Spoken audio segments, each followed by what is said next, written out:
see, at the second from the end of that first row, there's Gail Slater, the Assistant Attorney General. She just came to listen. Oh, okay. Over there in the gray. Yeah. Yeah. Just wanted to point that out to you. I think I voted for her. What? I think I voted for her. God bless you. You probably did. She did have bipartisan support. So, Senator, we have some testimony from like Iowa Corn and others that will have.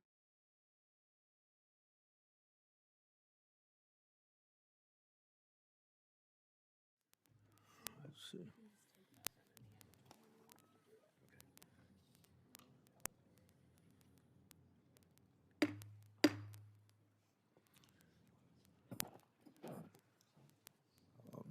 This is kind of the order of business for today. I'll have an opening statement. Senator Durbin will have an opening statement.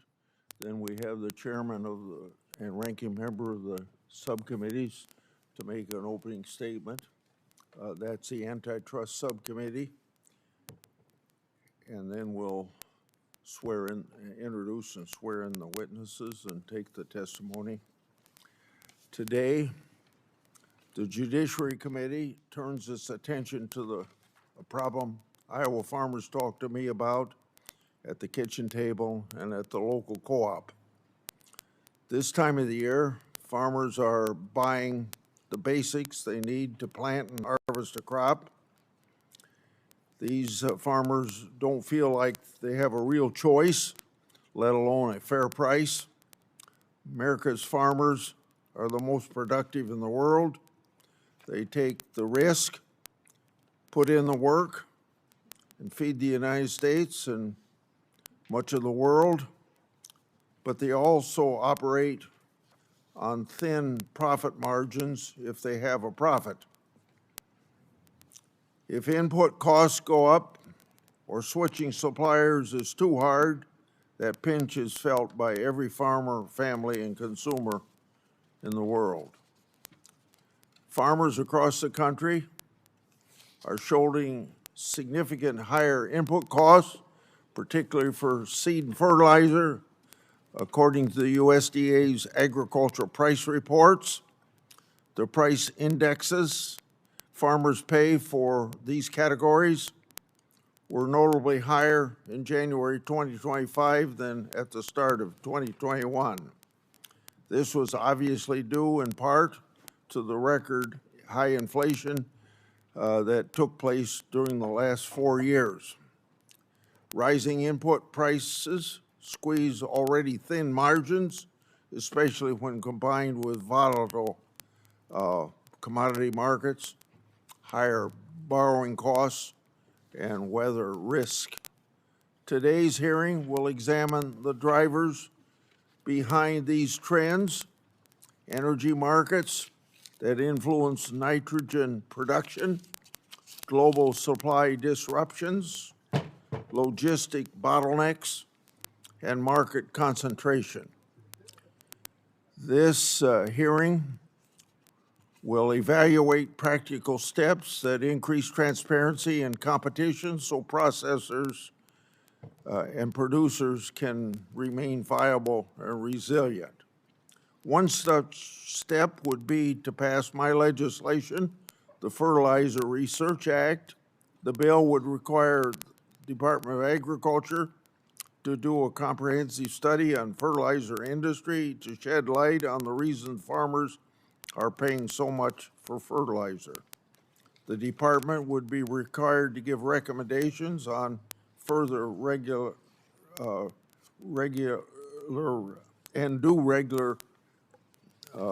reporting to the public. This hearing is focused on competition issues. However, there is something that the Trump administration can do right now to help ease the burden for farmers, lowering the countervailing duties on phosphate from Morocco. In 2024, the Biden administration increased the duties on Moroccan phosphate to 18%. The Biden phosphate duties have only hurt farmers by boxing out access to this important market on an essential input with no substitute. I'm calling on the Trump administration to help American farmers and get rid of that phosphate duty. Over the last 20 years, a few big companies have bought up many of the smaller seed and chemical businesses. Those same companies now sell not just the seeds, but also the pesticides and digital farming tools that tell farmers what to plant and when. Because all these products and data systems are tied together, it's hard for farmers to switch to a different brand. Their data and recommendations are locked in to one company's system. On the fertilizer side, global energy and trade shocks hit prices fast. Regional markets, those prices can be slow to fall. On top of that are the contracts and dealer practices like loyalty rebates, most favored clauses, and early order counters that can lock in a farm or a local retailer even when there's better options on paper. Now, nobody here wants to punish innovation. We want better yields, healthier soils, quality products, and we've been vastly improving in that area for the last 40 years. But we also want competition that's fair, transparent, and local competition that a farmer can actually express when he or she sits down to make a purchase. Competition law is about making sure the rules don't give a few players the power to decide what everyone else pays and which choices are even available. This hearing focuses on problems and workable solutions. First, transparency. Farmers deserve to know the effective price that they're paying, including how rebates and clawbacks really work and whether wholesale fertilizer declines are being passed through in a timely way. Second, portability. Farmers ought to control their own data and move it quickly, completely, and affordably so they can seek independent agronomic advice without fear of losing their history. Third, fair dealing. Contracts and dealer programs shouldn't operate as a de facto exclusive arrangement in rural counties where there might only be one or two full service outlets. And fourth, accountability. When mergers don't deliver what was promised on paper, agencies should look back and fix it. I represent Iowa, so I'm thinking about anhydrous ammonia logistics, early season timing, and the reality that a lost multi-line dealer can mean a long drive and fewer options. But these issues cross state lines, and the principles are the same whether you farm in Iowa, Illinois, or anywhere else. More sunlight, more choice, less fine print, level playing fields. I appreciate Senator Durbin's partnership in setting this constructive bipartisan tone today. We'll hear from farmers, producers, and industry experts. My goal is pretty simple. Identify practical steps, legislative and regulatory, that respect innovation and property rights, but restore real on-the-ground competition. We're also joined today by Gail Slater, the Assistant Attorney General for Antitrust at the Department of Justice. Her presence is a strong showing of good faith and continued collaboration on ag antitrust issues that I hope to have with her and have had already. When farmers win fair choices at fair prices, world's communities win, consumers win, and American food security wins. I look forward to the discussion and now turn to Senator Durbin. Thanks, Senator Grassley. We are of different political faith, but we are friends, and we have many issues in common, particularly as they relate to agriculture. I concede, reluctantly, but concede that Iowa is the #1 producer of corn among states, and add quickly, Illinois is first in soybeans. We have one category where I think we are comfortably ahead of Iowa, and I want to note it this week, and that's in the area of pumpkins. So we are proud of that fact. I thank you for this hearing. I think we need to take a look at the overall state of the farm economy as we address this particular challenge today. More than 50 years ago in 1973, the U.S. economy was in turmoil. Inflation and the cost of living were up, food prices were high, and American families were angry. At the same time, there was a global shortage of livestock feed, causing the price of soybeans to spike. President Nixon, in an effort to stem inflation, stopped all U.S. soybean exports, including those headed to Japan, then our biggest customer. This interruption lasted about 3 months, but for Japan, it was the last straw. The Japanese wanted a more reliable soybean supplier, so they found a handful of small soybean farms in Brazil and started investing. Today, Brazil is the second largest soybean producer in the world and the biggest competitor to Illinois soybean farmers. All it took was one presidential misstep and 3 months of trade uncertainty. 3 months. Sadly, President Trump is not a student of history. His tariffs on China, even as they change from one week to the next, are bad news for Illinois farmers and good news for Brazilian farmers, who've seen their sales of soybeans to China increase by $2 billion this year. Tariffs are also good news for Argentina, which has sold $708 million more in soybeans to China this year.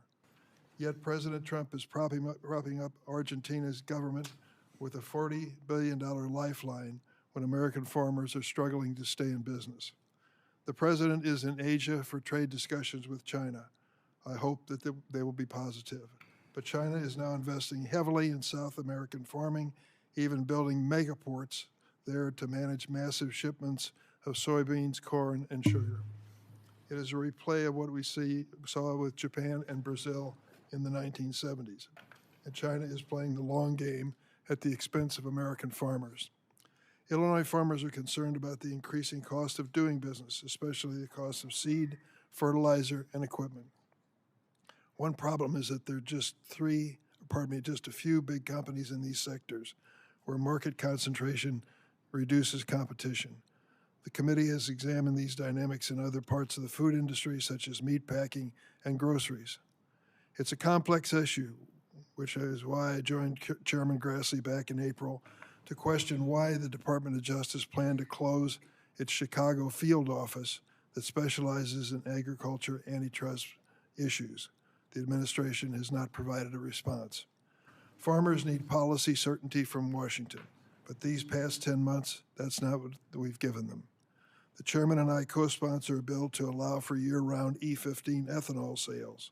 It almost passed Congress until Donald Trump and Elon Musk stopped it and opposed the bill. Farmers also face severe workforce shortages. 70% of farm workers in the United States are foreign-born, but the way this administration targeted immigrant farm workers is another sign of how this administration values farmers. USDA has forced out more than 15,000 employees since January, and farmers are seeing widespread delay in services as a result. My farmers, all farmers, need help, but no amount of financial relief can replace lost markets, especially if relief payments simply go from farmers straight to the handful of seed, fertilizer, and equipment companies. Big companies say their size helps them compete and survive while providing consumers with a consistent, reliable product. Farmers disagree. Saying feed, seed, and fertilizer are not affordable come with strict contracts and requirements that prevent farmers from exploring the alternatives, pressure tactics that keep farmers trapped as customers, and zero transparency on how personal farming data gets collected and sent to who knows where for who knows what. This month, the Nobel Prize for Economics was awarded to 3 economists who believe that economic growth happens when conditions exist that allow new innovation and technology to rise up to replace old ones. Today's witnesses will report on whether that is actually happening. Thank you, Mr. Chairman. Before I call on Senator Lee, chairman of the subcommittee, and Senator Booker, the ranking member, I think we all saw the TV reports over the weekend that Secretary Bassett feels that he's making progress with the Chinese counterparts. And I suppose to some extent that comes from the fact that the president has used tariffs as a carrot and stick to make progress in this area. But we hope that when President Trump gets done with his meeting with President Xi this weekend, that we have good reports on soybeans going into or to China. Senator Lee. Thank you, Chairman Grassley, and Ranking Member Durbin for holding this important hearing on competition in American agriculture. Agriculture is, of course, one of our greatest strengths as a country. Our farmers work hard to produce nutritious food, not just for families here at home, but to feed hungry people around the world. And yet today, farmers are facing mounting pressure from market consolidation that's been squeezing them from both sides, creating a bottleneck. The companies that farmers buy from keep raising prices on some of the essential supplies they have to have in order to produce their commodities. At the same time, the buyers that farmers try to sell to continue to negotiate down, and they're negotiating down what they'll pay for crops and for livestock. Farmers are caught in the middle, very often watching their margins shrink year after year. Market consolidation has, of course, raised some additional concerns. Just 2 companies now control about 90% of corn seed genetics. 4 firms produce roughly 75% of the nitrogen fertilizer used in this country. In cattle, 4 meat packers handle about 85% of fed cattle slaughter capacity in America. Consolidation's impacts are felt not just on the farm, but all the way to the grocery store, where consumers face fewer choices and fairly consistently higher prices at the same time. In addition to consolidation, sometimes regulations add to the problem, even when this is unintended, as it sometimes is. Federal regulations often impose compliance costs that small operators simply can't shoulder. What often may start as safety measures can become barriers that keep new competitors out of the market altogether. They serve as a sort of moat, an anti-competitive moat around the industry.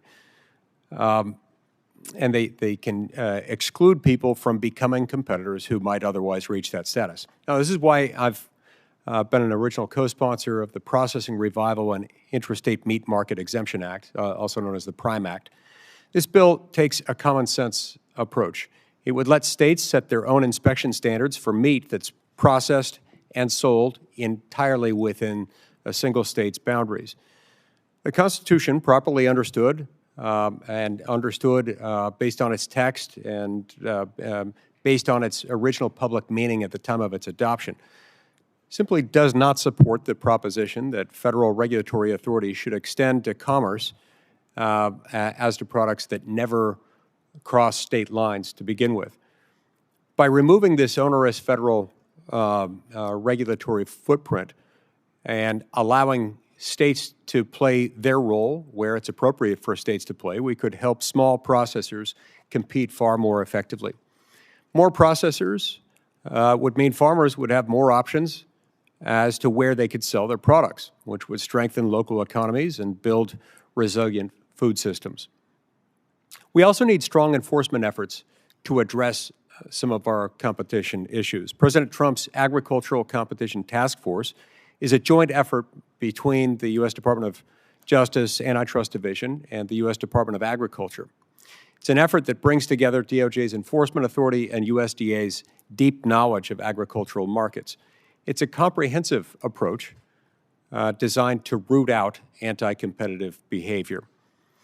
The task force is tackling these problems head-on. DOJ is investigating price-fixing schemes and allegations of collusion. They're taking a fresh look at past mergers to see how they may have impacted the state of competition. They're examining whether dominant firms are sharing information in ways that let them illegally coordinate their actions. The task force is also going after predatory pricing, where dominant corporations deliberately sell at prices below cost to drive smaller rivals out of business so that they can then seize a dominant position. And, of course, addressing patent abuses that stifle innovation and keep new competitors locked out. The task force also recognizes that we need to address the structural problems that created these issues in the first place. Take the cost squeeze farmers face every planting season. When essential inputs such as seed and fertilizer become more expensive, farmers' profit margins inevitably shrink. These costs stay high because of limited competition. When farmers face these market conditions, we're not just looking at an agricultural problem. We're looking at a broader threat that reaches across the economy and into our nation's food security, something that we pay a lot of attention to in this town. Competitive markets are essential infrastructure, you might say, within our economy. When competition works, innovation flourishes because new ideas can break through, because they have every incentive to do so. Consumers benefit from better products at fairer prices. Rural communities prosper because farmers can earn a decent living. But when competition breaks down, we tend to see the opposite of that. Costs climb while innovation stalls. Farmers and ranchers look at those shrinking markets and wonder if the next generation will have any future in farming at all. And we can't let that happen. Agricultural markets are not exempt from the rule of law, certainly not exempt from our antitrust statutes. Farmers, ranchers, and American consumers deserve markets where success comes from innovation, efficiency, and hard work, not from consolidation or collusion. I look forward to hearing from our witnesses today and doing all this with an eye toward keeping American agriculture strong for generations to come. In order to do that, we all understand that we need robust competition. Thank you, Mr. Chairman.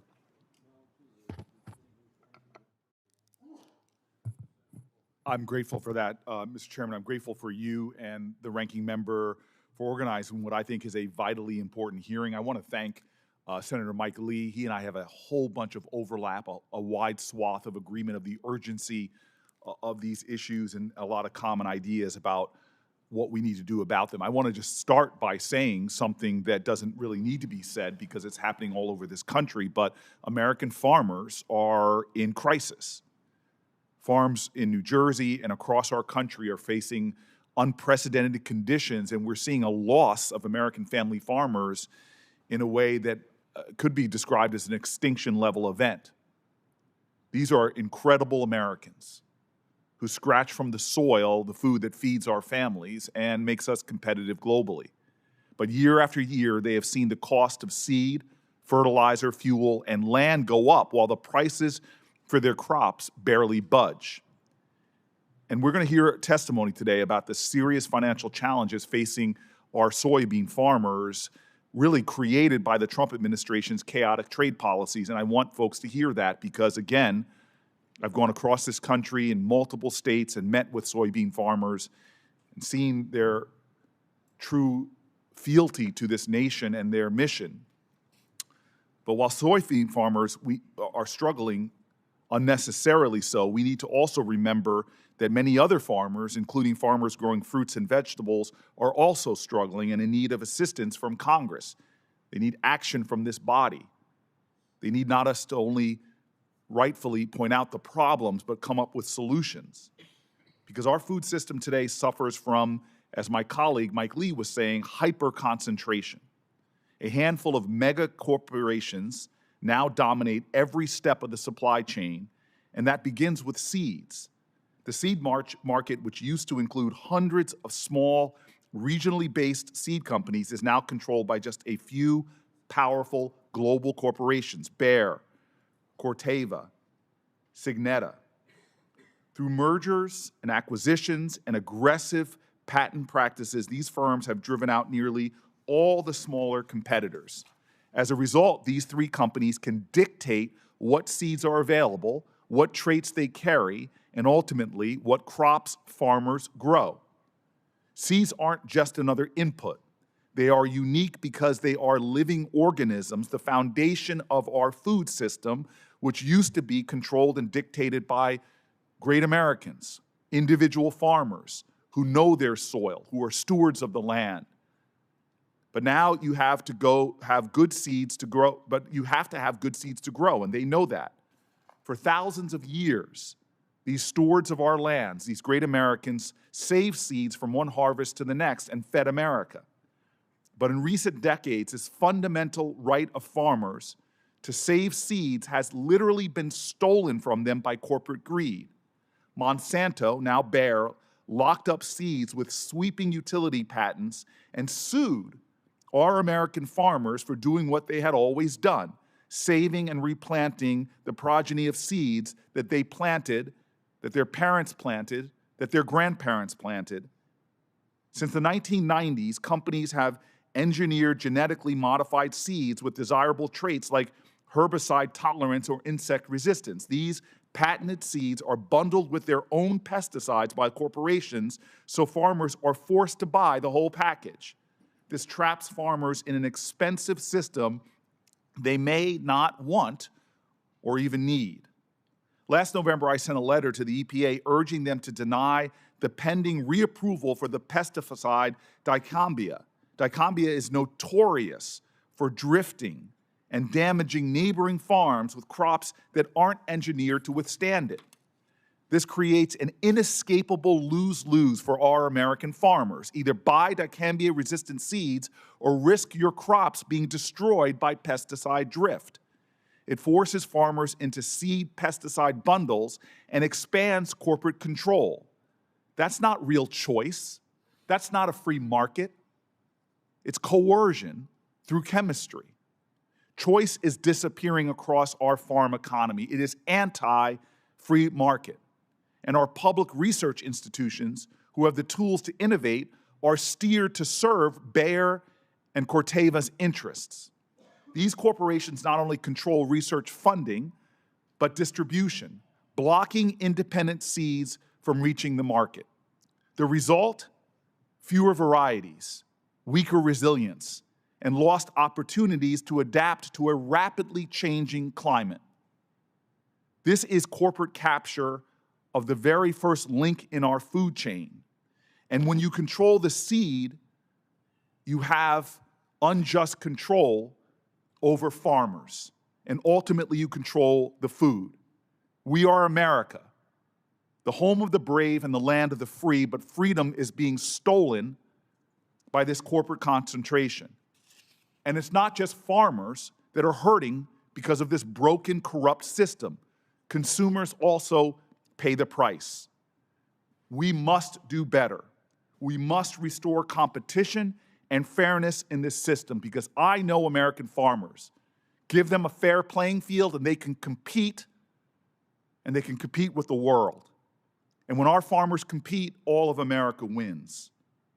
So this means reinforcing our antitrust laws and placing a moratorium on any new big ag mergers. It means protecting farmers' rights to save seeds and choose inputs based on need. It means continuing the ban on dicamba and investing in public research that serves the public interest, public research that serves farmers and not corporations. This is a moment of urgency. If we do not act now, we will reach a point where so many farmers are driven off the land that they have been on for generation after generation, land their grandfathers and great-grandfathers and mothers cleared with their own bare hands. What's happening in America is dire. Congress must not just talk about the problems, we've got to fix them, or American farming as we know it will be forever changed. I look forward to hearing from the witnesses. Thank you, Chairman. Thank you, Senator Booker. Now I'll introduce the witnesses. Noah Coppess is an Iowa farmer. He co-owns Coppess Family Farms, Cedar County. He also co-owns Lincoln Way Ag Services, a grain hauling custom pesticide application business. He holds an associate degree in applied sciences and agricultural mechanization from Kirkwood College. We also have John Latham, another fellow Iowan. Mr. Latham is president of Latham High-Tech Seeds, a company his grandparents founded in 1947. To this day, Latham Seed offers corn, soybean, alfalfa, cover crop products. Mr. Latham holds a Bachelor of Science degree in agriculture business from Iowa State University. Mr. Caleb Ragland is president of the American Soybean Association. He leads also the Kentucky Livestock Coalition. Caleb and his wife co-own Magnolia Grain and Stock Farm, where they raise soybeans, corn, winter wheat. Mr. Ragland holds a bachelor's degree in business management and economics finance from Bryan College. Mr. Corey Rosenbusch, president and CEO of the Fertilizer Institute. Mr. Rosenbusch previously led the Global Cold Chain Alliance and worked in Indonesia on the USDA's sponsored agricultural development initiative through the Borlaug Institute. Mr. Rosenbusch holds a degree in international development from Harvard and a Bachelor's of Science degree in agricultural education from Texas A&M.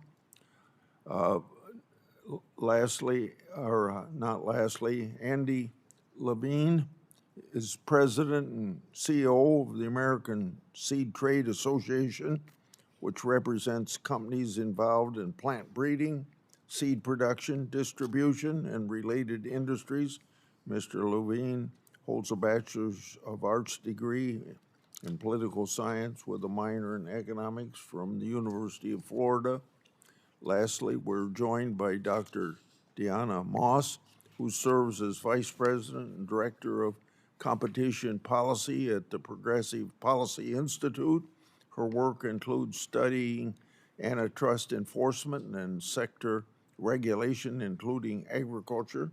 She previously led the American Antitrust Institute and served at the Federal Energy Regulatory Commission.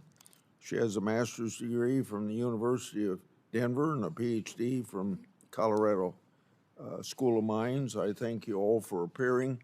Now I would ask you stand and I will swear you in. Do you swear or affirm that the testimony you're about to give before this committee will be the truth, the whole truth, and nothing but the truth, so help you God? They all answered affirmatively. Mr. Coppess, you start out with your testimony, please, and then we'll go to Latham and down the table that way. Proceed. All right. Hey, everybody. My name is Noah Coppess. I'm a fifth-generation farmer from Cedar County, Iowa. My wife, Jess, and I farm full-time and run an agriculture business while raising our two teenage kids, Tucker and Ellie, on the farm.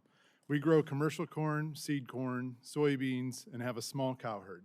Today, I'm here to represent my farm, my customers, my county, and my fellow members of the Iowa Farm Bureau. I've been involved in my family's row crop farm for my entire life. After college, I spent 12 years working in the local farm equipment dealership before I left to work on our farm full-time. After getting our ag service business established, we have grown into the fertilizer and pesticide sales market and can discuss the challenges we have had and the pressures we see in our row crop farm. The reality in farming today is we're price takers rather than price makers. That's especially true when consolidation limits our options. It's further complicated by a lack of price transparency. With farmers forced to operate at the liberty of the market at the front and back end, I have concerns with our input and equipment supply chains and their ability to manipulate our costs. I recognize that consolidation can offer benefits, including cost efficiencies and technological adoption, which are critical for meeting our global food demand. However, if the market becomes too constricted, it is ultimately the farmer who loses. Fertilizer pricing has become very volatile, with at times wild swings in cost varying as much as 25 to 50% from year to year. We are asked to prepay for fertilizer 3 to 6 months prior to it being applied to the soil and up to 14 months before the crop will be harvested. Many of the contracts are written with a narrow window to get the product supplied, or the contract expires and the input is repriced at a higher value, or monthly fees can be applied to extend the contract. Phosphate fertilizer has become a bare minimum usage fertilizer on our farm due to the cost. We have invested significant capital and time trying to find other ways to manage our phosphorus needs, as the cost of this input is at a point of negative return. Following a profitable 22, farmers lost nearly a quarter of their income in just 2 years due to slumping commodity prices and record high input costs. That pain was felt on our farm, and we're feeling it today. In our ag business, we are a startup. We struggle with the supply chain's willingness to sell us product due to our low volume and competition with their bigger customers. In our area, there are several retail locations to buy fertilizer from. However, there are very few wholesale options. Regardless of who I work with, we will be competing with bigger customers, therefore struggle to get access. We use John Deere Operations Center to provide connectivity between our equipment, record data in our fields, and implement strategic placement of seed, fertilizer, and pesticides. John Deere's user agreement mandates they have access to all of the data we record from our equipment and the right to do as they please with it. We utilize a tool called See and Spray to minimize the application of certain herbicides to the weeds the sprayer can see from a highly advanced camera and processing system.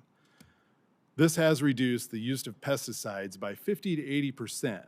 This machine comes with a tech fee charged per acre not applied, so we are paying a usage fee on 50 to 80% of the fields that we don't even use the product for.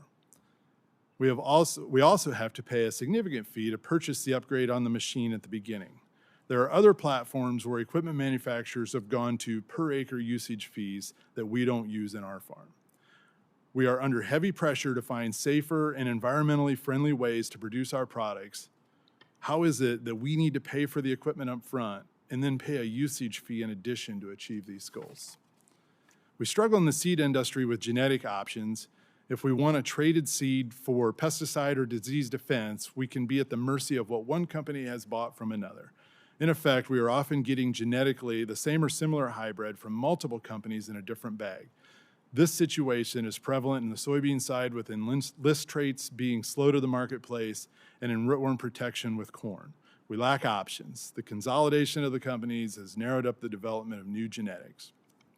On our farm, we raise non-GMO and specialty crops when the opportunity aligns with our resources. We're struggling with advancements in seed genetics to support those areas. With only a couple companies owning the majority of the seed production, we're at the mercy of what they choose to focus on. We've been planting the same soybean variety for 5 years now due to lack of competitive options. This limits the resiliency of our farm. It's time to take a look into these areas and assess what bargaining strength the farmer has today. We have no doubt that consolidation will continue, and the challenge for lawmakers in the ag industry will be to balance the efficiency with fairness and resiliency.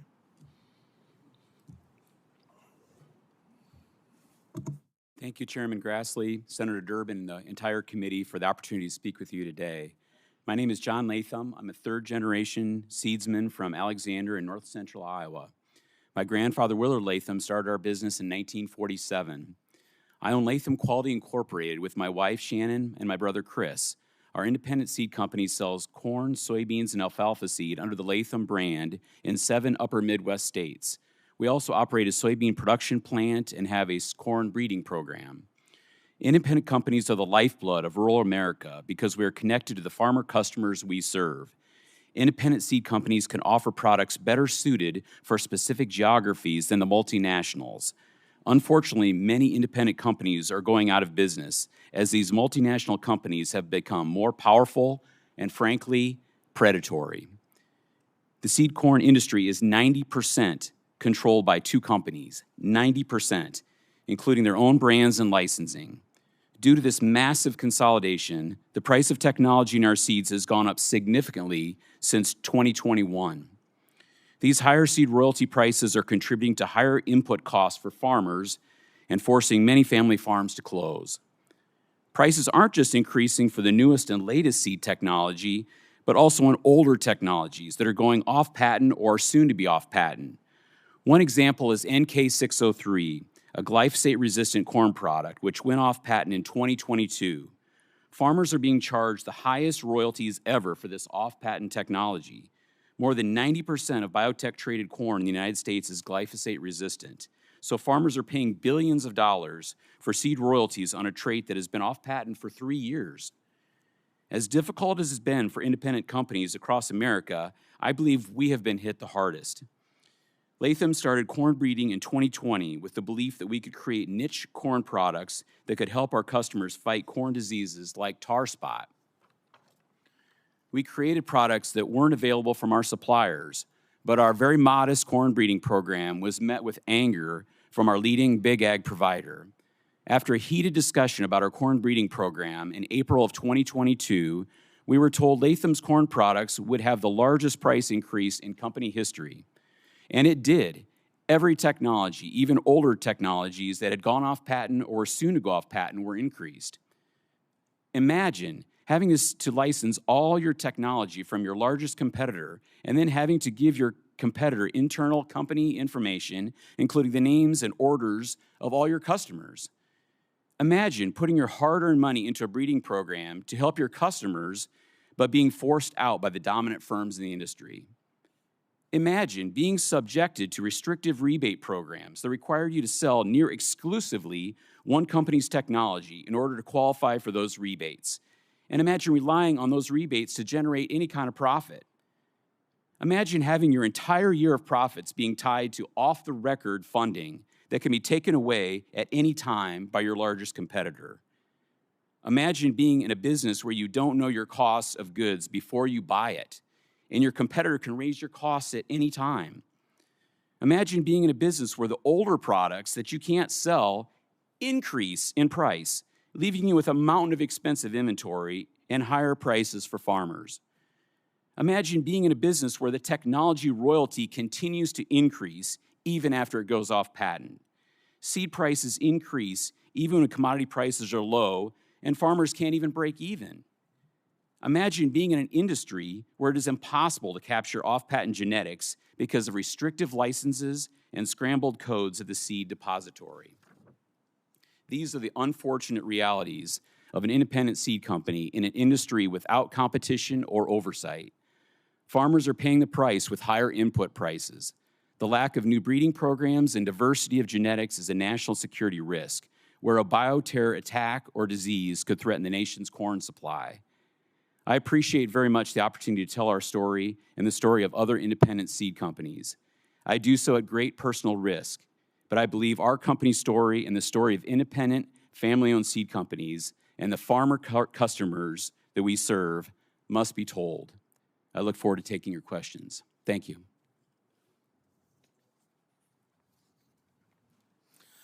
Good morning, Chairman Grassley, Ranking Member Durbin, and members of the Senate Judiciary Committee. It is an honor to join you today to testify on behalf of the American Soybean Association regarding the state of the farm economy and the impacts of rising input costs for farmers. My name is Caleb Ragland. I'm a ninth-generation farmer from Kentucky. I also serve as president of ASA. U.S. agriculture is facing significant challenges, which are illustrated by rapidly plunging margins for farmers.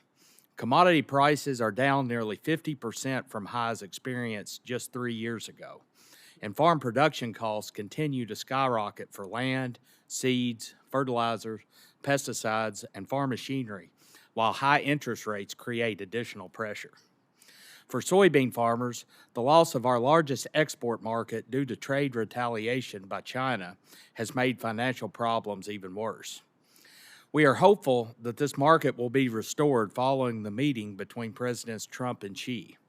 Still, high production costs and market losses mean soybean farmers are expected to face a loss of around $109 an acre for this year's crop. Farmers are paying more than ever to grow their crops. In just 5 years, seed prices have increased by 18%, fertilizer by 37%, pesticides by 25%, machinery by 23%, and interest expense by 37%. Seed is a key cost consideration for farmers. Advancements in seed technology and pesticides have delivered real agronomic benefits, but at an added cost. The importance of seed quality and pesticides to crop production means farmers cannot cut these costs. Fertilizer is a major component of overall production cost. Unlike most other farming inputs, fertilizer relies on global supply chains, which makes the cost unpredictable. This is also a significant input risk that can impact the farmer's ability to have an accurate budget. While agribusiness has faced much consolidation, ASA has not done analysis to provide the committee with an informed position regarding the impact of consolidation on our input cost. However, other factors are contributing to higher input cost. The U.S. imports $33 billion in inputs annually. For high-cost products like fertilizer and pesticides, tariffs create a heavy financial burden. IEEPA tariffs have raised tariff-related input expenses for farmers from 1% to over 12% this year. Inputs also depend on the global market. Many fertilizers and half of the active ingredients for pesticides are imported. Global dynamics like demand shifts and geopolitical issues also impact prices. The high cost of farm production has eroded the financial safety net of soybean farmers and has made it harder to weather trade-related market losses this year. ASA appreciates actions to investigate competition and market dynamics impacting input price increases, like the USDA and DOJ competition partnership and the introduction of Chairman Grassley's Fertilizer Research Act, which ASA supports. If high input costs continue on this path, farm profitability for row crops like soybeans remains dire.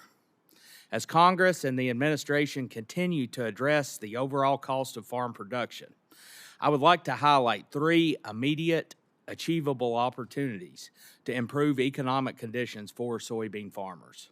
1, remove IEEPA tariffs on critical inputs, machinery, and parts, which will immediately lower cost of production for farmers.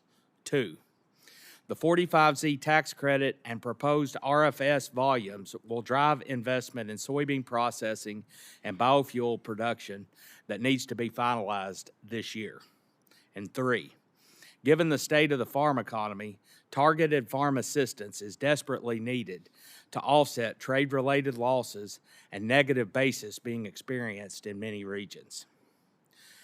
Thank you again for the opportunity to testify on behalf of U.S. soybean farmers regarding the impact of rising input costs on our industry. ASA appreciates the committee seeking to identify opportunities to improve the state of the farm economy. I look forward to your questions. Thank you, Mr. Ragland. Now, Mr. Rosenbusch. Thank you, and good morning, Chairman Grassley, Ranking Member Durbin, and members of the committee. The Fertilizer Institute is made up of importers, wholesalers, retailers, and manufacturers that serve our American farmers. There are over 200 producers of fertilizers globally, and the U.S. is one of 3 countries in the world that has more than 20 unique companies producing fertilizer. Half of the crop yields in this world are made possible by the use of fertilizer. I grew up in a small rural Texas town of Glen Rose where we raised hogs, and my dad was the FFA advisor. So the highlight of this job is to get out into the real world and visit with growers. I was recently at a farmers co-op meeting, and there were 2 critical conversations that came up: the lack of market demand for their crops and high input costs. Fertilizer prices were at historic lows just a few years ago, followed by record highs. This kind of volatility is a challenge for growers and for the fertilizer industry, because without farmers, there would be no fertilizer industry. We often speak of fertilizer as a single product, but it is actually many different materials, and most of our focus today will be on the 3 macronutrients: nitrogen, phosphate, and potash. They are each different resource-dependent materials with very different markets. The United States does have significant production of nitrogen and phosphate. However, we only have a small amount of production of potash and import almost 98% of our need, 87 of which percent comes from Canada. The U.S. only accounts for about 7% of total global fertilizer production, and we are a net importer. Overall, 90% of all fertilizer used in this world is used outside of the United States. So if you hear nothing else I say today, please hear this. Fertilizer is a globally traded commodity subject to fierce global competition and supply and demand. To understand that supply and demand, we have to begin with geopolitics. China is the world's largest producer of fertilizers with about a third of all nitrogen and 40% of phosphate production. They are currently restricting their exports, which are forcing growers to source those tons elsewhere. India, which is the second largest consumer of fertilizers behind China, procure their products centrally through the federal government, which is then heavily subsidized for their farmers. Conflicts in the Middle East have interrupted Egyptian and North African nitrogen operations due to the natural gas supply, which is the feedstock for nitrogen, largely coming from Israel. When Iran's nuclear facilities were destroyed recently, it also seriously disrupted their fertilizer production. Iran is the world's second largest supplier of urea, behind Russia. So speaking of Russia, it's the largest global exporter of fertilizer. And of course, we all know they are still facing sanctions because of the war in Ukraine. Russia also supplied a lot of Europe's natural gas, which resulted in about 70% of Europeans' nitrogen production being curtailed a few years ago. That made Europe the new marginal producer. So you can see we've had significant global supply shortages for fertilizer, but we've also had demand growth. Fertilizer demand is tied to crop demand, and 50% of all the crop nutrients used in the United States is driven by corn. And while commodity prices have been low, we saw 8 million additional planted acres of corn this year, which created even more demand for fertilizer. Many of the largest globally traded agricultural commodities that are experiencing price growth, thus creating high fertilizer demand, are not even grown in the United States, such as canola, coffee, and palm oil. We recognize how challenging and frustrating that this must be for our customer partners at a time when they're experiencing very low prices for the crops that they grow. And that's why we want to be a partner with our growers and with policymakers to develop some solutions. In the interest of time, I'll refer to my written testimony for a detailed description of those policy solutions, but I can summarize it by saying that fertilizer production facilities are very capital intensive, sometimes costing as much as $5 billion for a nitrogen facility or 10 years to develop a potash or phosphate mine. But I do want to be very clear that fertilizer is a globally traded commodity. So while we cannot directly influence prices, we can bolster domestic supply to help mitigate geopolitical risks for our American farmers. Thank you. Thank you, Chairman Grassley, Ranking Member Durbin, and members of the committee for the opportunity to testify before the hearings today. I'm Andy LaVigne, President and CEO of the American Seed Trade Association, or better known as ASTA. We were founded in 1883 and are one of the oldest trade organizations in the United States. Its membership consists of nearly 700 companies involved in seed production, distribution, plant breeding, biotechnology, and related industries in North America. Our members produce seed from alfalfa to zucchini, and in production systems from conventional to organic to biotechnology. Every season, farmers choose seeds that have been improved through plant breeding, biotech, and seed treatments. Our members ensure that farmers have access to reliable, resilient seed varieties tailored to local growing conditions, helping them reduce risk and boost crop productivity. Seed development and production begins with advanced breeding and research programs, moves to seed production with practices ranging from large-scale crops to hand-pollinated varieties. Then the seed crop is harvested and concludes with conditioning, treatment, and testing of the seed quality and purity prior to commercial sale. This process can take place in multiple countries as companies rely on different regional climates and leverage multiple growing seasons per year to accelerate the rate of both research and seed production activities. Even with this highly efficient and optimized process, it can take 8 to 10 years and several $1 million just to bring a new variety to market. Plant breeding and seed improvements, an ongoing iterative process that depends on the market, pest and disease evolution, and constant fluctuations. In the case of seed companies developing biotech products or biotech seed, the cost of domestic and international regulatory compliance are significant.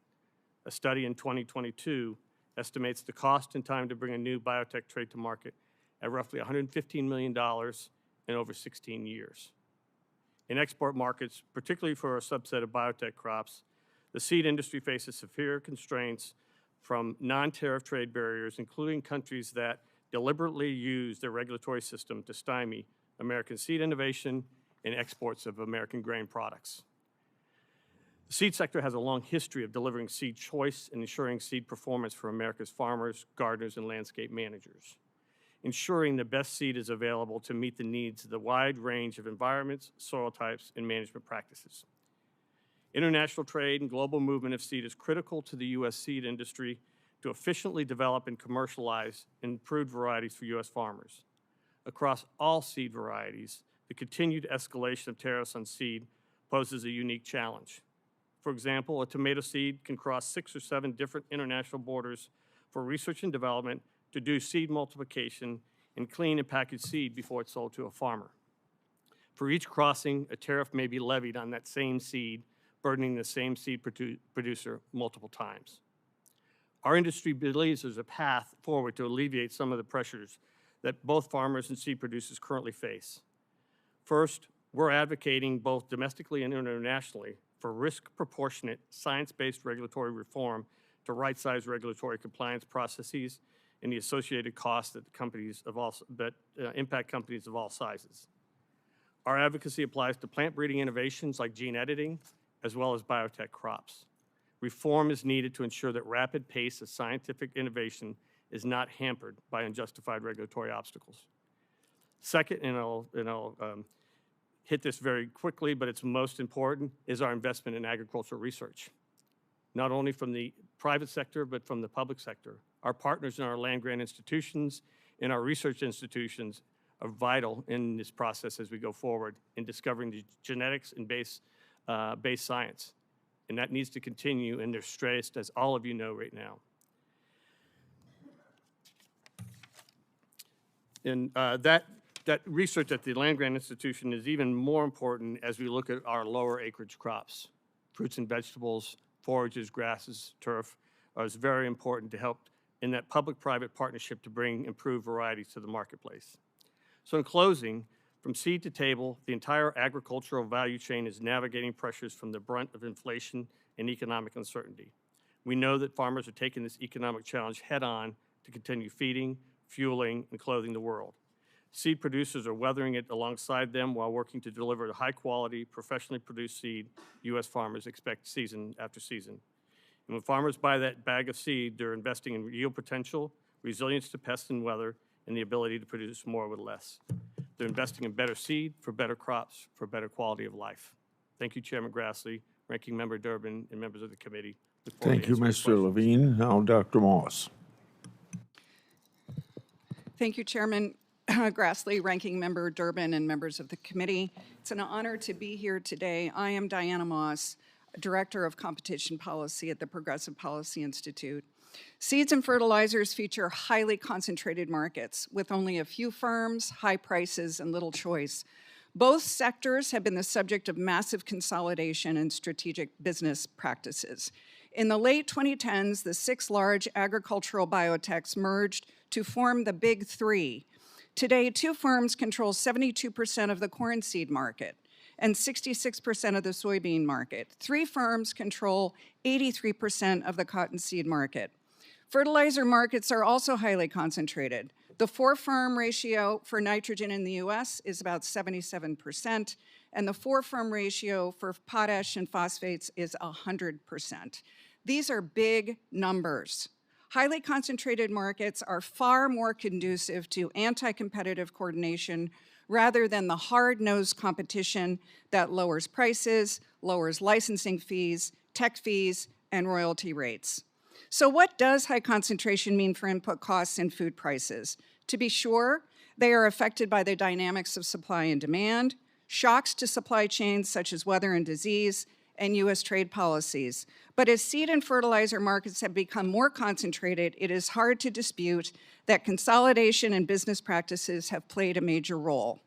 U.S. farmers struggle with the high cost of intermediate inputs such as seeds, pesticides, and fertilizers, which account for almost 40% of their total intermediate production costs. In the last 30 years, the average price farmers paid for genetically modified seed rose by almost 450%, while their commodity prices increased by only 50%. In fertilizers, prices for phosphorus, potash, nitrogen spiked dramatically in 2008, again in 2012, and again in 2022, raising concerns about the potential for collusion amongst global fertilizer producers. All of this puts the squeeze on farmers' margins. The crop farm index for prices farmers receive for their commodities has remained consistently below the index for prices paid by farmers for feed, fuel, seeds, and fertilizers. These supra-competitive input prices initially harm farmers, but they quickly translate into high food prices for consumers who are already grappling with a high cost of living. Consumers spend 13% of their limited budgets on food, the third largest budget item behind housing and transportation. Public concern about food price inflation is at an all-time high. In light of these troubling trends, I believe we need to widen the lens on competition in agricultural inputs. Antitrust's role has been less than exemplary, as concerns over excessive consolidation in ag biotech and potential price fixing in fertilizers has gone largely unpursued.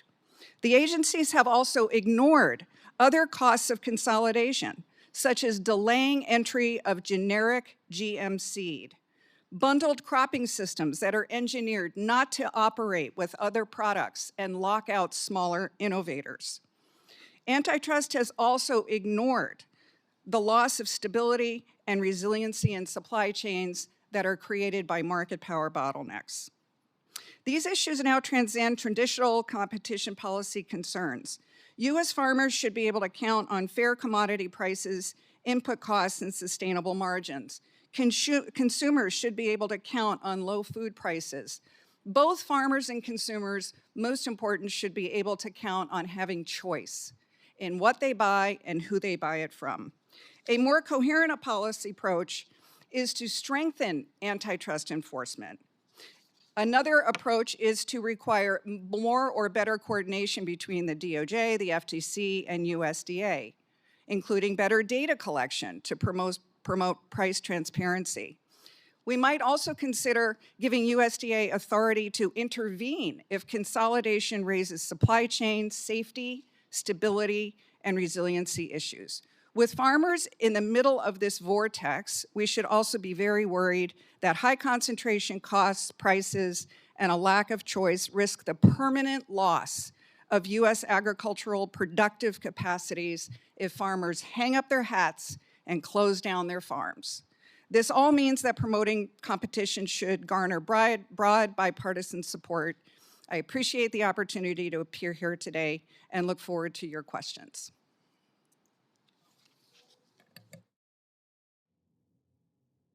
Compliment all of you for staying within the 5 minutes. We're going to have 5-minute rounds of questioning. You'll see members in and out because there's 2 votes on the floor, so we'll take turns questioning. Mr. Rosenbusch, in 2014, the Obama administration discontinued annual reports on the fertilizer industry. Since then, prices have become more and more opaque, making it harder for farmers to know if they're getting a fair deal. My Fertilizer Research Act seeks to fill in these reporting gaps.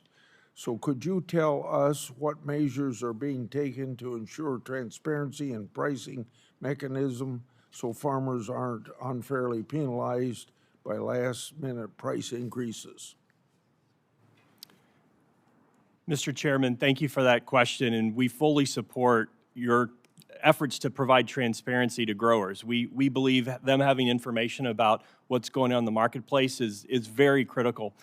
We've been working with your staff, your team, as well as on the House side to reinstate the position at the United States Department of Agriculture that has been vacant for more than 20 years now, that was focused on fertilizer pricing and transparency.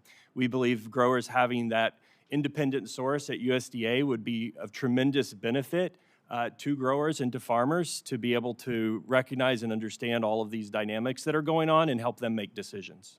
Would that also cover price transparency, that you're talking about? Yeah, they would also be doing research on prices globally, United States. They would be looking at a variety of different factors. Iowa State also did a research or report on this a couple of years ago, but we believe that position would be helpful long-term. Okay. Dr. Moss, in your opinion, what types of public reporting could provide the necessary transparency in fertilizer markets for farmers looking for a fair price? Thank you for the question, Chairman Grassley. I think first and foremost, increasing price reporting to promote transparency would be incredibly helpful, not only for members of the industry, but for organizations like mine, think tanks, and university researchers to be able to do analysis of the markets and the prices that are emerging from highly concentrated markets. Price transparency remains a problem in agricultural inputs, but also in cattle and ranching. So I think that is, in fact, the starting point, is to improve and to promote coherent, efficient price collection databases so that we can have better tools to work with. For Mr. Latham, Mr. Coppess, major mergers and business transactions over the last decade reduced the big six ag companies to only 4. The U.S. Department of Agriculture Economic Research Service reports that Bayer and Corteva together account for more than half of the U.S. sales of corn, soybean, and cottonseed. What impact does this have on your business? Has there been an impact on the number of corn or soybeans varieties available to farmers? Yeah, it's been a huge, thank you for the question, Senator. It's been a huge impact on our business, especially in the last 5 years. My brother and I, who's with me today, Chris, we were looking at prices over the last 5 years. 5 years ago, 42% of a bag of seed went to seed royalties.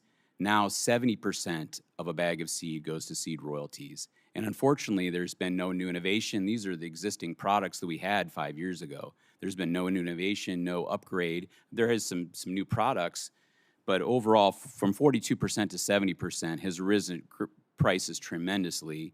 And they did it because commodity prices were good at the time a few years ago, and they said, well, farmers can afford it now. So the prices went up significantly, and now, unfortunately, commodity prices are down, and those prices haven't gone down at all. Mr. Coppess? Thanks for the question, Senator Grassley. On our farm, when we purchase seed, I have a relationship I enjoy with a company and a seed person that we work with, and I'm not looking to change that relationship, but we have very little to no price bargaining. The price is the price, and it's consistently gone up every year with some slight changes. If a product doesn't perform, it might be a little cheaper the next year. But we've seen no relief in pricing of our seed commodities. Okay, Dr. Moss, in your opinion, if a trade owner conditions access in ways that predictably raises rivals' cost of or limits stacking with competing traits, is that a problem, and should it trigger enforcement? Yes, I do believe that is a problem. One of the biggest issues that we face right now is with the large ag biotech mergers, we now see highly integrated engineered systems of traits development, traded seed, agrochemicals, and now digital farming. It is very, very difficult for smaller innovators, say independent seed companies or independent trade innovators, to penetrate markets, to get into a market, get a foothold, and to compete and effectively distribute their technologies when they are facing an enormous castle wall of a vertically integrated platform. And if companies hold a dominant position in any of those markets, that makes the walls even higher to scale. Yeah. Senator Durbin, before you go, has a vote started yet? Well, we'll wait and see. If we do, then Senator Lee's going to take over. Go ahead. Thanks, Senator Grassley. I'd like to say a word and get your reaction on the question of agricultural research. Since the 1930s, U.S. government-funded ag research has helped to boost our farm output by 170%, according to the USDA. Today, most agricultural research in the U.S. is funded by large private sector companies, not the government. Agriculture research funded by the U.S. government has plummeted in the past 30 years, while Chinese government investment in ag research has risen 8 times, surpassing the U.S. 10 years ago. Today, China is the world's biggest funder of government-funded farm research. Trump administration and the Doge cowboys want the USDA to close and consolidate a federally funded laboratory at the University of Illinois, the Soybean Germplasm Collection, which is a genetic seed bank whose scientists since the 1940s have cured soybean disease, improved soybean yields, and developed new varieties and uses, again creating new markets for farmers. If this lab and its resources are closed or diminished, there is only one other remaining lab. You want to guess where it is? China. Is there anyone on this panel that thinks that that's a good idea? Obviously not. Mr. Latham, that kind of resource and and federal research has to be part of your calculation as well when you talk about innovation, is it not? Yes, I would love to see more investment in ag research from public universities. That'd be very helpful. Well, I hope you'll all express that to your members of Congress and the people you talk to.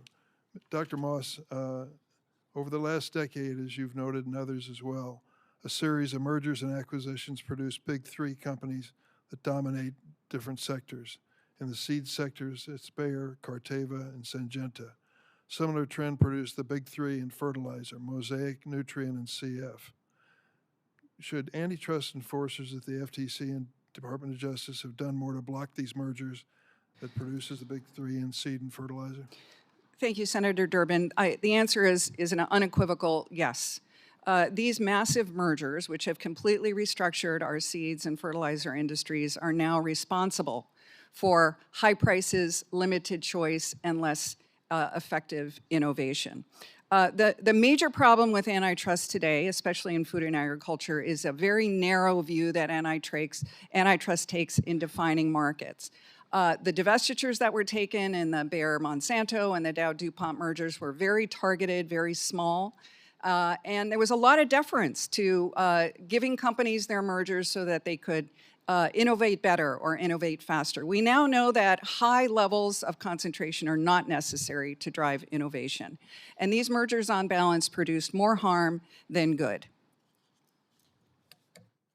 Do you believe the FTC and DOJ need new legal tools to stop the anti-competitive practices of these dominant firms, or is it simply a matter of stepping up oversight and enforcement? I think antitrust plays a very important role given the limited set of tools, but powerful tools that antitrust works with. The consumer welfare standard can approach concerns about high prices, about lower quality, about less innovation. But the bottom line is most of antitrust enforcement just focuses on prices. The kinds of problems we see in food and ag are bottleneck supply chains, loss of resiliency and stability, a delay of generic entry. These are all things that are much, much harder for antitrust to approach in the normal course of a merger investigation or a monopolization investigation, which is why I mentioned we might want to start thinking about giving USDA more authority. Mr. Rosenbusch, how do you respond to those observations? Thank you, Senator, for that question. We believe we need a strong domestic fertilizer industry to compete in a global marketplace, especially when you're looking at countries that are often state-owned enterprises producing fertilizers. We think the FTC has taken a close look at this. As a matter of fact, in the last 2 years, the 2 acquisitions in this space were carefully studied by the FTC and reviewed. And we've also seen the USDA 2 years ago go through a competitive analysis of the industry to ensure that we are competing on a global level, and global supply and Excuse demand me are driving it. interrupting, but I have just 20 seconds left. The farmers who are buying your product say you're killing them. You've consolidated so they have few choices, take it or leave it choices, and your prices are killing them. When you say you're competitive globally, it doesn't help the farmer in Illinois and Iowa to know that the global market is competitive. How do you respond to that? We need the farmers to succeed. They need access to fertilizer, Killing them with your prices. and those are all driven by global supply and demand. A lot of these geopolitical events and a reliance on some of that foreign supply coming in is a huge impact on that. Thank you.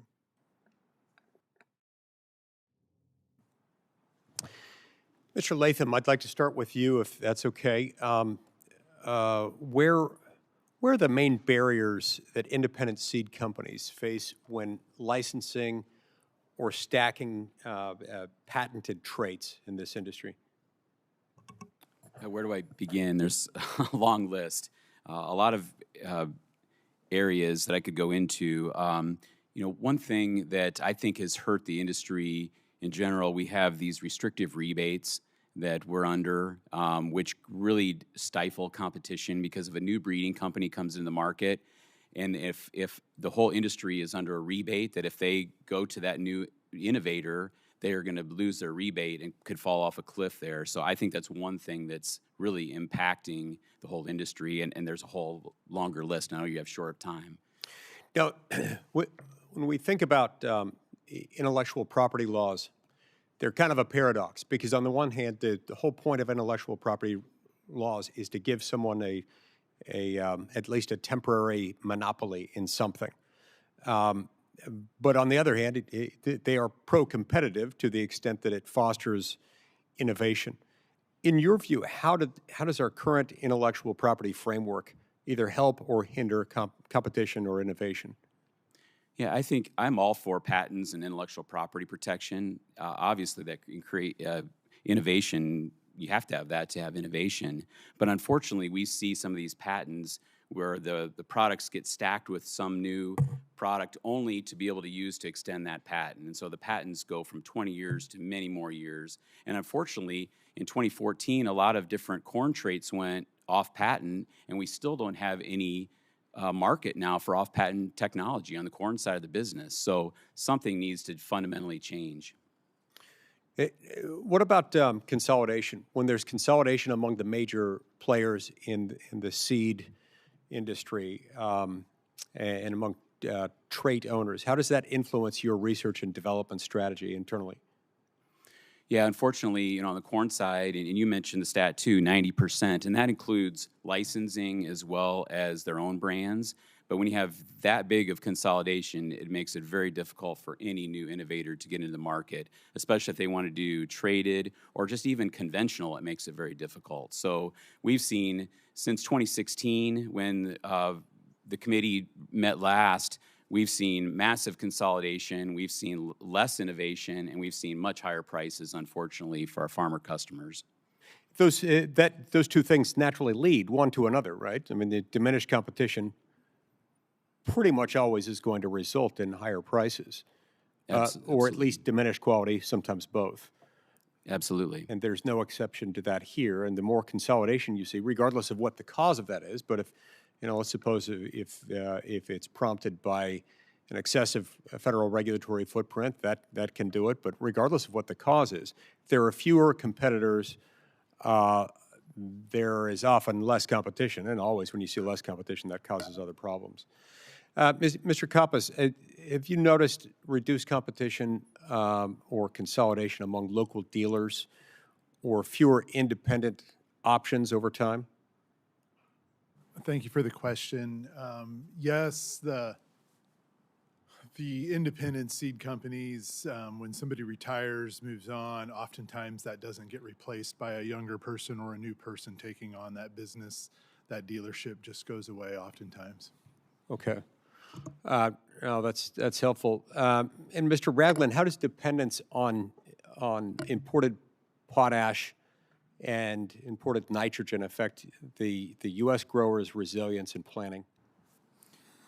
Well, as we mentioned in our testimony, it's a global market, requires a lot of planning ahead. There's global forces at work, and we have a very limited number of options where we can purchase. And the less competition, oftentimes the higher the prices are. And we have some data we provided that shows that since the Ukraine war in particular, prices spiked up drastically when that started. They came back down, but they have plateaued at a much higher cost than they were before. Than they were before the war. Yes. They never fully retreated. No, not anywhere close, and that has had a major impact across all of production agriculture. Right. Somewhat reminiscent of what happened during COVID. And Yes. finally, Mr. Rosenbusch, how do dealer incentive programs work in practice, and do they inadvertently limit fair competition? Thank you for that question, Senator Lee. On the fertilizer side, we do not have dealer incentive practices. That's more of a crop protection practice. Okay. Thank you. My time has expired. Senator Klobuchar is up next. Okay, thank you very much, Senator Lee, and thank you to the chairman and ranking member for holding this hearing. I'm used to seeing many of you. I'm ranking member, as you know, on Ag, especially you, Mr. Ragland. I know you've testified before. I also note that Gail Slater is here, the head of antitrust for the Justice Department, who has had widespread support on this committee. So one of my farmers, soybean farmer, actually described this situation right now as a perfect storm of ugly. He talked about the input costs, some of which are caused by consolidation that we've been so well talking about today, talking about what's happening with labor and the fact that we are missing some ag workers right now, and I think there's another way this could be handled. Talked about the tariffs and IEPA, and I note that with soybeans, and I'm glad that there's discussions going on, but even if that somehow that market came back immediately, as you know, Mr. Ragland, which it won't do, it's still a horror for our farmers in terms of half of their market is China, but the other half is other countries, nearly all of which are also subject to these tariffs. And so I just think that if you look at this as a whole, and not just with soybeans, but for other crops and what's happening with machine parts, as you point out, that this is a really hard thing that's going on right now. And I would like to see a reversal of these tariffs. I think that would be the quickest way to solve many of these problems. But let's start with market consolidation, and I'll start with you, Mr. Latham. What would it mean to you to have real competition in the seed market? Thank you for the question, Senator. It would mean everything to us. I think if you had no restrictive rebates, the rebates are very punitive for independent companies. If you had broad licensing, I think you could see a flood of new breeding companies into the market, which is vastly needed. I think with gene editing, there's a whole host of new technologies that we could take advantage of. But right now, when you've got a couple different companies that are controlling the whole market, it makes it very difficult for a company to invest in new technology. Thank you. That's helpful. Ms. Moss, quickly, how does consolidation affect the resiliency of the ag system? Thank you, Senator Klobuchar, for the question. Consolidation is now responsible in many food and ag supply chains, as well as in healthcare, for creating enormous market power bottlenecks, where you have powerful companies, oligopolies, or dominant firms controlling prices paid to producers, but then also controlling prices that consumers have to pay in the grocery store. These bottlenecks are really susceptible to instability. If a supply chain is hit by some sort of exogenous shock like weather or disease, as we saw with COVID, then there are very few other competitors to step in, and so supply chains go down. And that is not only a national security issue, but a health and human safety issue. And just a quick answer on this, because I called you as a witness many times when I chaired the antitrust subcommittee, now working with Senator Blackburn on the tech subcommittee. would reform to our antitrust laws with either the Calera bill or the bill that Senator Grassley and I have introduced, which is just beyond specific industries. Would that be helpful when it comes to these issues? Absolutely, yes. Anything to strengthen, modernize, and clarify our laws. Okay, thank you. Mr. Ragland, could you talk about the market for soybeans outside of China and what's happening with some of that as well? Because I think all the focus gets on China, but there's a lot of other countries. Well, those markets outside of China are roughly half of our exports. China's the other half of our exports. And those markets are fairly strong, but they're only a limited amount of the demand for our product. And that gaping hole that is left by the lack of the China involvement is very detrimental on our prices. And right is now. the tariffs under IEEPA affecting all of these markets? Yes. That's Yes. what so in my state, about 60% of the soybeans goes to, are exported, which is pretty high. Do you want to talk about just in general, the export market, which we cherish, and not just for soybeans, but corn and other things, why that's such an integral part of American agriculture? Because we're not going to eat everything we make. Yes. Soybeans are the largest ag export from this country. And it's so vital to the economy, not just of agriculture, but of rural America.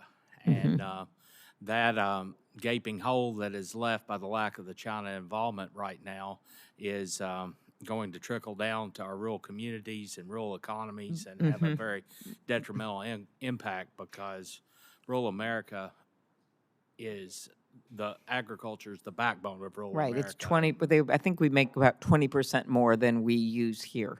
And that is what allows us to keep going, and why this is such, as my farmer called it, a perfect storm of ugly. Thank you. Thanks.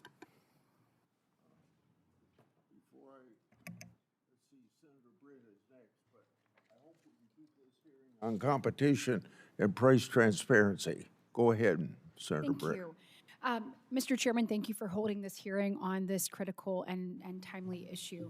Agriculture is the bedrock of Alabama's economy. So 1 in 5 jobs in our state are tied to the agriculture industry. I am so proud of our farmers and what they do, knowing that they feed and clothe people, not just coast to coast, but across the world. You know, ranking in the top states in the country, Alabama does when it comes to poultry, when it comes to catfish, peanuts, cotton. And we are really proud of the work that our farmers do. And Alabama farmers are acutely familiar, though, with the impact of skyrocketing input cost and what that's done on the bottom line. When we look at like the last 4 years, knowing that input costs, have gone up across the board, but that our agriculture community has been hit the hardest. And just knowing that farmers are experiencing record-breaking yields, but yet losing hundreds of dollars an acre. And so when you try to square these things up, you know that we have to do something. In fact, based on historical yields, every major row crop from peanuts to cotton to soybeans will be produced at a loss in 2025. And so food security is national security. We say that all the time. But we also know that our agriculture community and our farmers are the bedrock of our rural communities. And if farmers are not thriving, our rural communities are not either. And so there is so much at stake in making sure that we get this right. There are real concerns with the limited number of companies that provide seed, fertilizer, and crop protection products to our farmers, but that consolidation doesn't stop with inputs. We also see the same consolidation in packers, in equipment manufacturers, and in farms to a certain extent. Crop input suppliers, manufacturers, and farmers have generally been forced to grow larger to achieve economies of scale and increase productivity while attempting to decrease costs. I want to start with Mr. LaVigne. It is clear that the primary driver of consolidation across the industry is a desire to lower cost. We've seen the consolidation, but instead of prices going down for our farmers, we've actually seen the opposite. Can you speak to some of the outside pressures that have prevented the industry from achieving true economies of scale? Senator Britt, thank you for that question very much. As we've continue to innovate in the agriculture industry, and especially in the seed side, the cost of the regulatory compliance, especially in the GM or the biotech arena, has increased dramatically. And working with the grain industry to ensure that the markets that we export to, or our farmers export to, are open and have transparent processes to review those new products that come to market has been extreme. We've seen that in China. And we share the chairman's comments that we hope to see good news come out of that this week, because we were supposed to have those approvals in phase 1 deal with China, and now we don't have those. So the regulatory costs have become extremely high and challenging as we try to bring new products to market. But I think we've got several regulations in place that are out of date. We have a very strong safety record with the production of new varieties and biotech traits over the last 30 years under the coordinated framework that has not evolved. We've not changed that process to make it more efficient for new companies to come into the marketplace, as well as new products, and it's become harder and less science-based. The same with new varieties. As we look at, as John mentioned, gene editing as a tool, how is FDA, EPA, and USDA going to manage those policies coming into the marketplace? If they're too burdensome, it will be restricted to large companies that can afford the regulatory process. Thank you so much for that. And I want to stay on that theme. Look, I've been encouraged by many of the things that Administrator Zeldin has done and the things he is looking at doing in the future. My question, Mr. Rosenbusch, is in what ways do federal regulations impact your members' companies' ability to bring innovation and affordable products to market? Thank you, Senator Britt, for that outstanding question, because it is a huge impact on our manufacturers that are wanting to innovate and bring new products or even grow supply domestically as we look to expand mining operations or build a new ammonia plant. You've got environmental permitting that needs to be streamlined.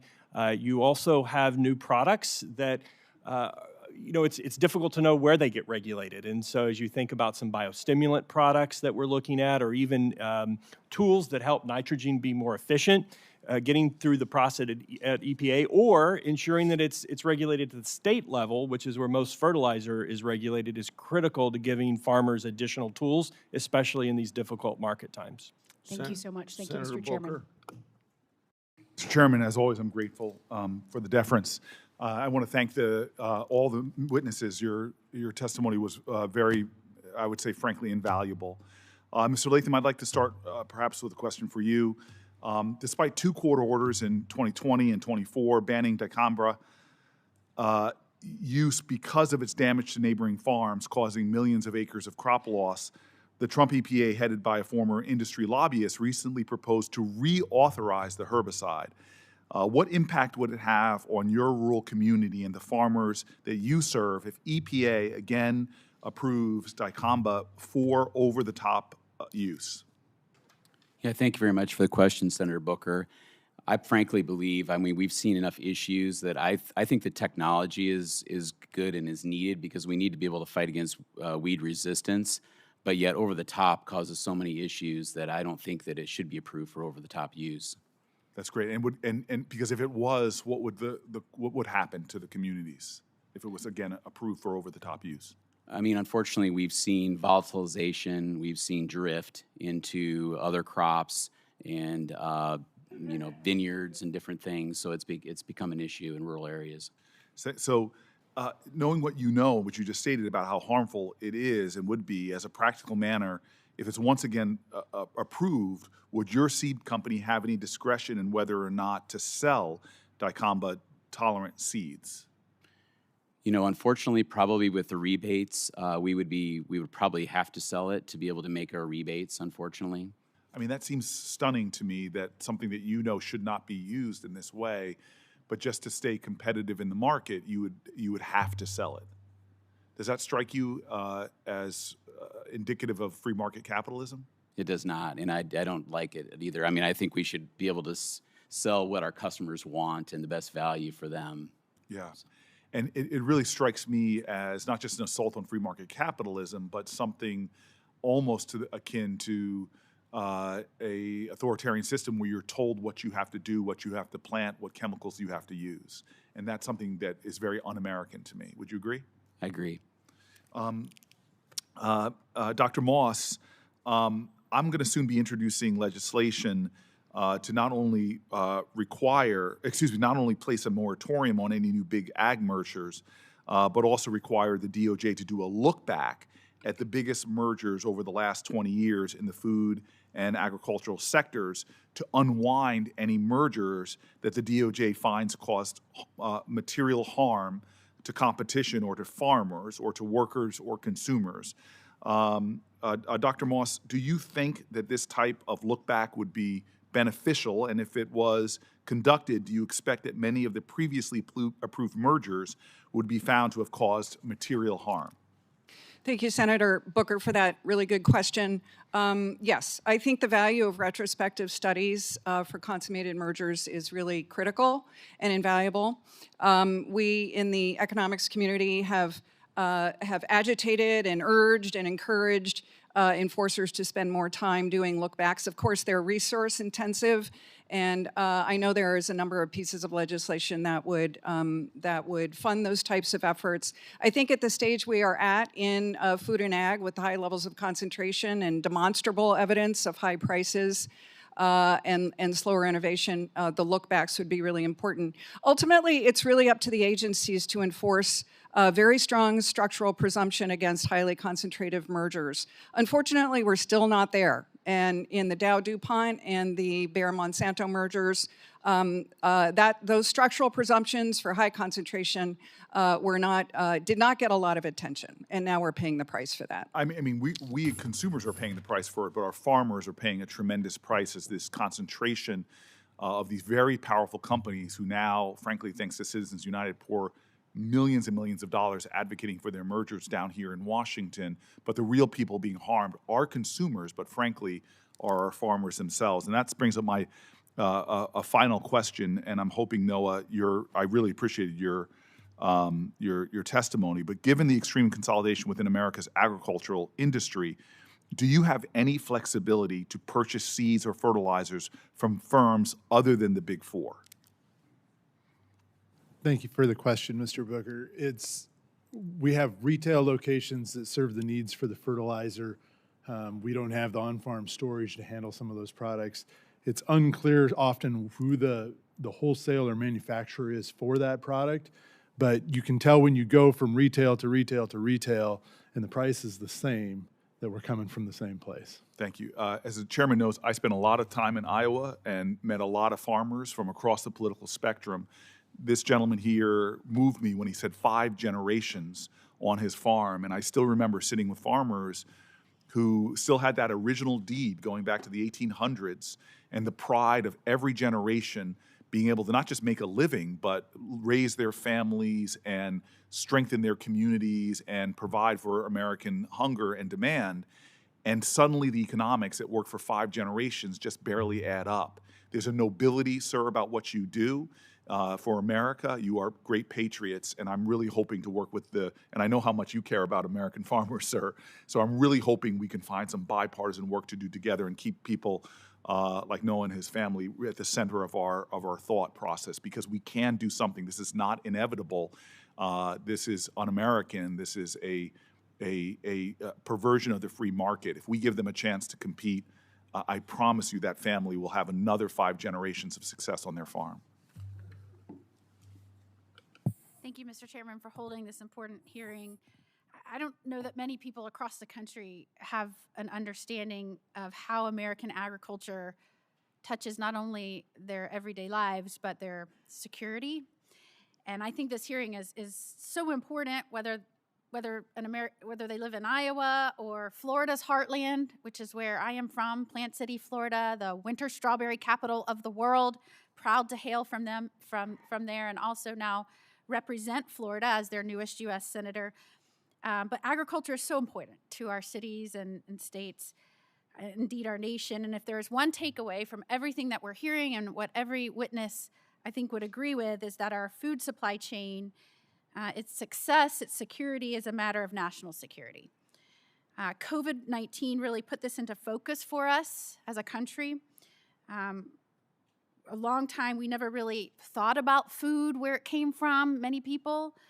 But then suddenly, we were facing shortages in certainly many areas, PPE, other products, and we had to start looking to China.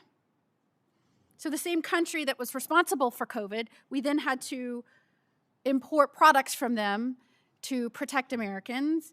We faced medicinal shortages. Where did we have to look? China. I mean, there were so many places when it came down to a crisis point that we had to go back to our foreign adversaries, and when we determined we had weaknesses in our supply chain.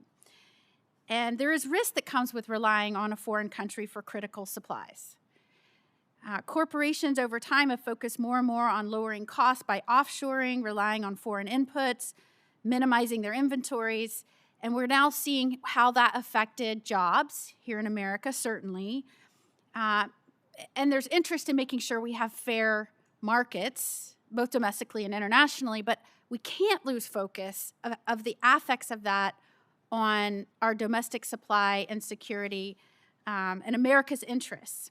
And it took that one pressure test in 2020 to see how vulnerable we are now. So one event can jeopardize our access to PPE, formula for infants, essential medicine. So imagine how important it is for American agriculture to prosper and be resilient so that we have a food supply that withstands foreign interference. Florida is a big part of that. Not many people think of agriculture when they think of Florida. They think of flamingos, beaches, weather, all kinds of things. But they don't think of agriculture. But it is truly the lifeblood of our nation's agriculture.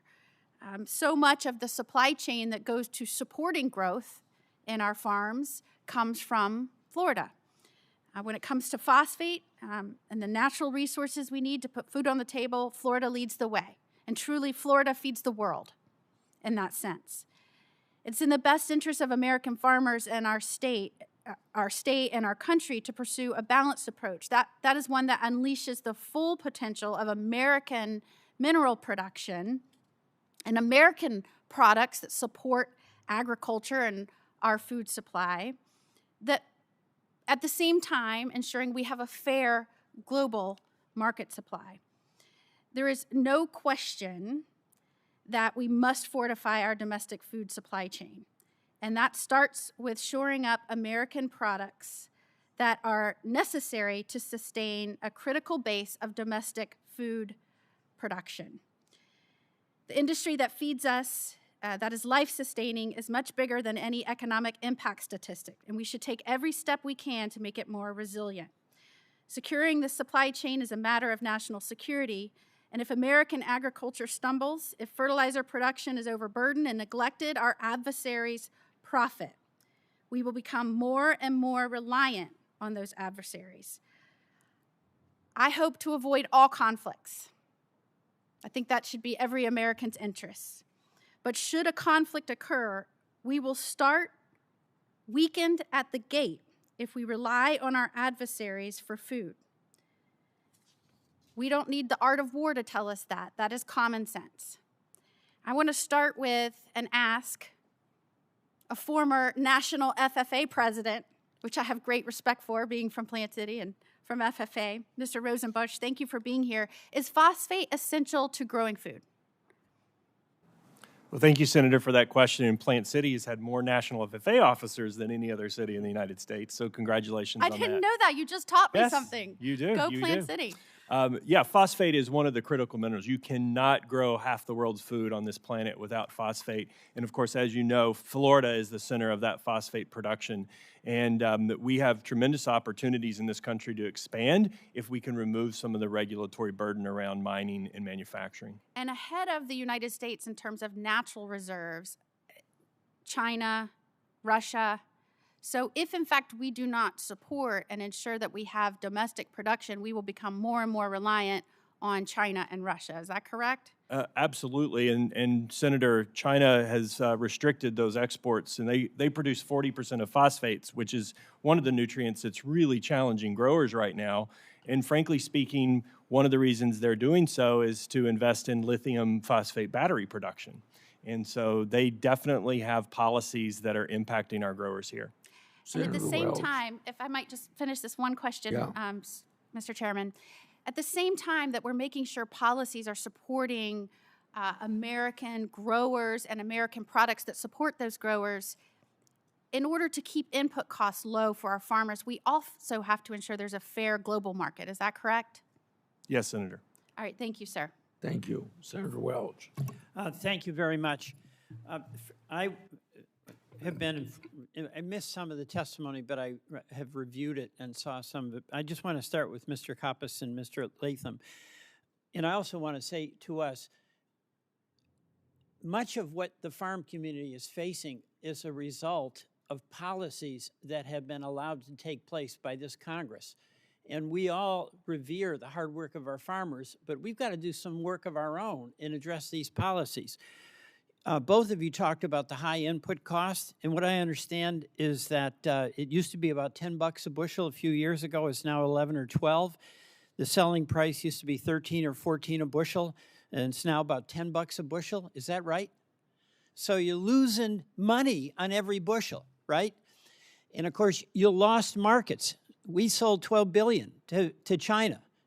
How many bushels of soybeans have you sold, either of you, to China this year? Well, when I drop it off, I'm not sure exactly where it's headed, but to my knowledge, we haven't sold very many. None. Right. The market is absolutely destroyed, and that is directly a result of the tariffs. So you have more patience than I do about this tariff, but this is killing these guys. And we've got to acknowledge that and get their markets back. There is discussion right now about taking some of that tariff money and sending it to farmers. And God knows I support getting some aid to farmers. But let me ask you this question. Do the soybean and corn farmers in Iowa, would they prefer to work hard and sell their product to a market or get a government handout? Thank you for the question. We don't want to live by the government's hand. We're fine being the tip of the sword if we can correct the greater problems and have a better long-term future. Okay, we're okay with that. But you want to be self-reliant, you want to sell, you want to produce, you want to work hard, you don't want a government handout, right? We would like to have fair I am trade. totally with you. You've got some supplemental income in your state on agricultural land. It's wind turbines, right? Those help the farmers? We have wind turbines in our state. It's a discussion amongst different landowners whether it's a positive or negative thing. Okay, but the farmer makes the decision. If we, as a Congress, take away the help for wind, that takes away some income for farmers. Is that correct or not? On the farmland that has wind turbines, that would be correct. Right. And you know, what I know, we have dairy. That's our big farming in Vermont. Farmers are good at a lot of things, but one of the things they're astonishing at is fixing things. A headlight goes wrong on their tractor, they fix it, right? Something goes wrong. You don't have the right to repair your equipment, and it costs a ton. And sometimes you lose production time because your tractor's down and you got to wait for the dealer to come out.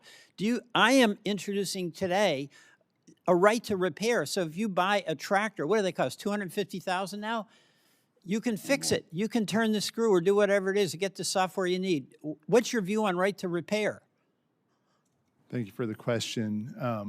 The farmer needs an option to either repair himself or go to an independent repair shop if he doesn't have a relationship with his dealership. Well, I agree with that. We need that technology. And I want to tell you something. I just came from Vermont. Our farmers across the country, it's Vermont, it's Iowa, you guys all work hard, okay?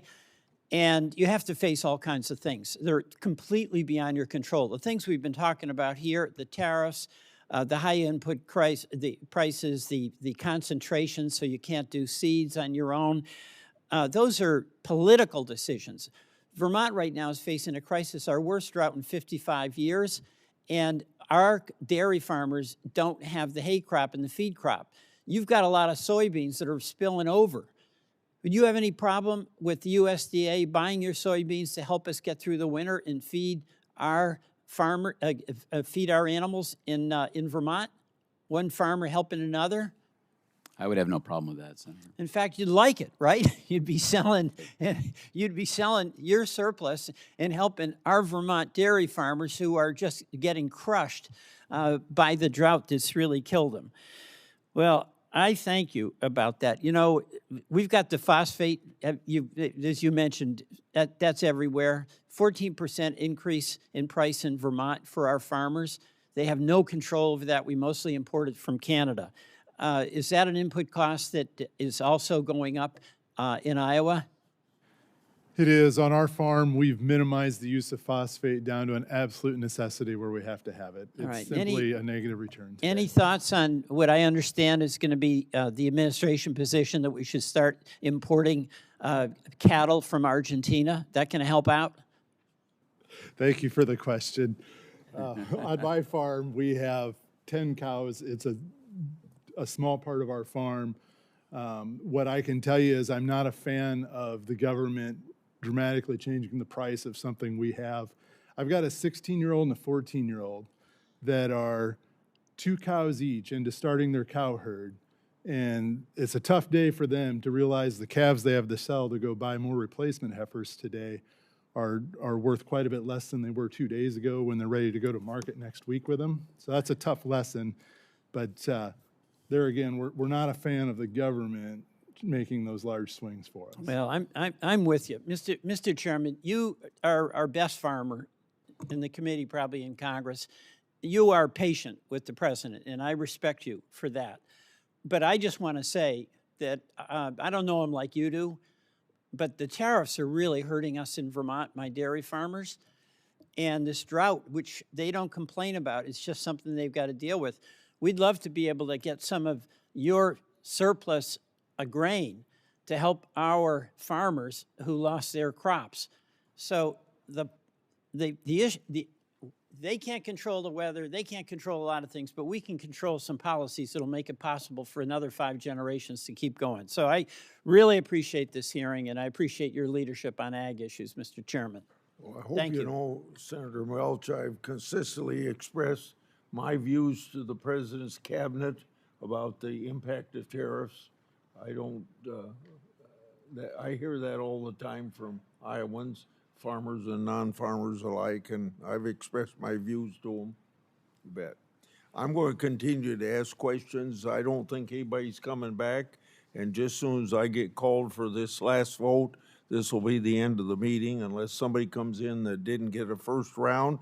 So I'm going to ask Mr. Latham, across corn and soybeans today, are there still contractual or technical barriers that keep you from offering a seed with a competitor's trait stacked alongside another? Could you describe the specific clauses and data obligations? Yeah, thank you, Senator, for the question.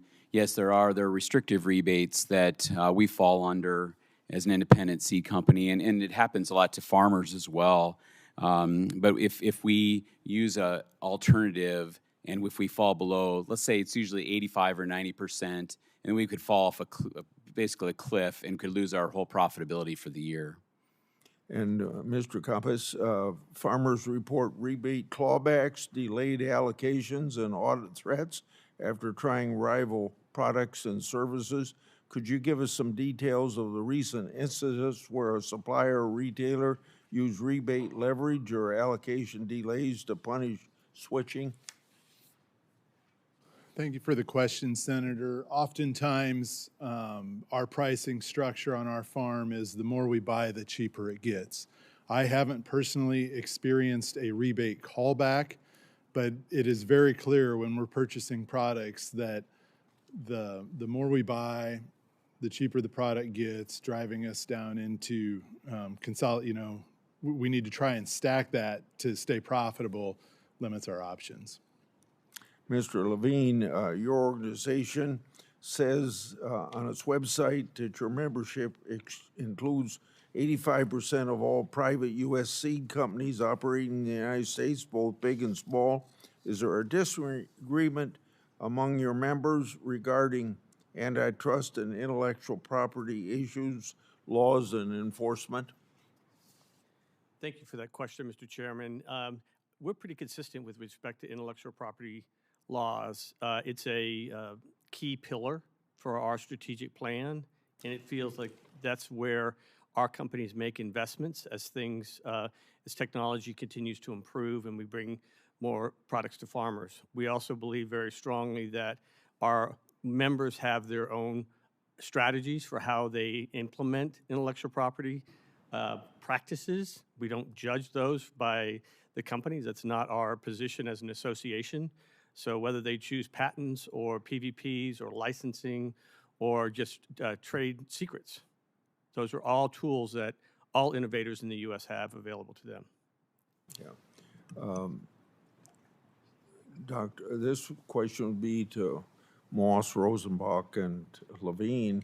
Only one of the four largest companies controlling the ag market is U.S. owned. In your opinion, does this represent any national security risk to our country?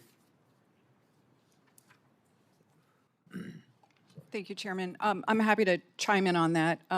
Having a concentrated market with just a few firms operating in that market or a dominant firm absolutely represents national security risks, especially in food and agriculture. We've talked about market power bottlenecks where producers and consumers are at the behest of a very powerful company in terms of prices paid for commodities and prices paid for food. So we have to be extra vigilant in food and agriculture to enforce our antitrust laws to ensure that we have competitive markets and the ability for smaller innovative entrants to get in and to have a go of it.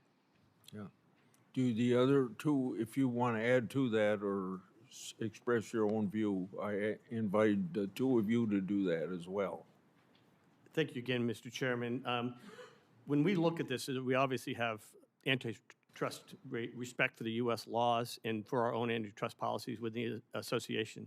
So we don't have a position with respect to how contracts are done or pricing is done, anything along those lines from the member standpoint. We want very strong intellectual property rights. We know that the American market is one of the most competitive in the United States, and we would like to continue that process. This is where the innovation in our industry is done, and that's why we're the leaders globally. So we would like to continue that as we go forward, and hopefully that competition continues to stay strong.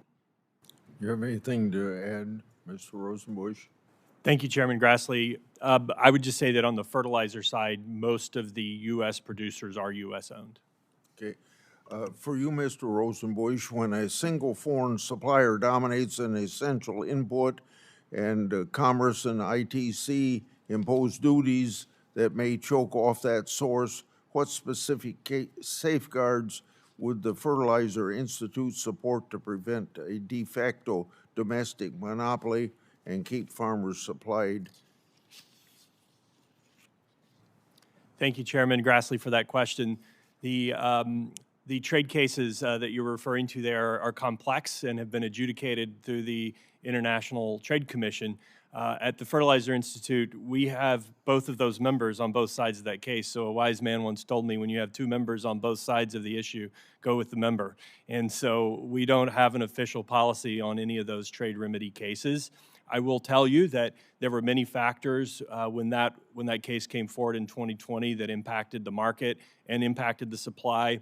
A lot of those tons ended up being filled by Saudi Arabia and other countries.